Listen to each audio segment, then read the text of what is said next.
ఇక్కడికి అభ్యర్థి వచ్చాడు, నా గురించి మాట్లాడతాడు.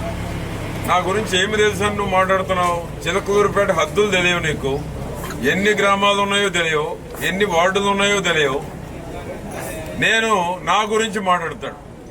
నిత్యం ప్రజల్లో ఉండేవాడిని నేను, నా మీద కామెంట్ చేస్తాడు. 4.5 ఏళ్ళు లేరంట. ఆయన ఎక్కడున్నాడో ఆయనకు తెలియదు. మరి నాకు నేను ఎక్కడున్నాడో చిలకలూరుపేటకు తెలుసు. చిలకలూరుపేటకు అందుబాటులో ప్రతి క్షణం అందుబాటులో ఉండేవాడిని. అన్ని ఫోన్లు ఎత్తుతాను.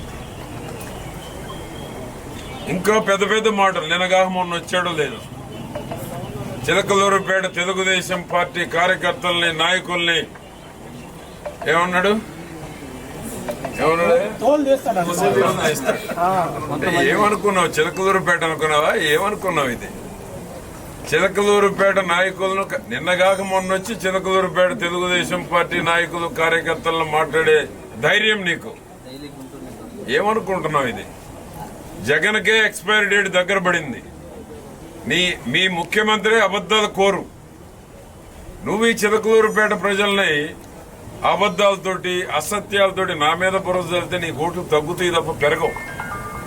నేనేంటో, నా క్యారెక్టర్ ఏంటో, ఈ చిలకలూరుపేటకు 25 ఏళ్లుగా అభివృద్ధి, సంక్షేమం అంటే చేసి చూపించాను నేను. ఈ చిలకలూరుపేటకు ఓటు అడిగే హక్కు నాకే ఉంది. తెలుగుదేశం బీజేపీ కలిసినప్పుడే అభివృద్ధి జరిగింది.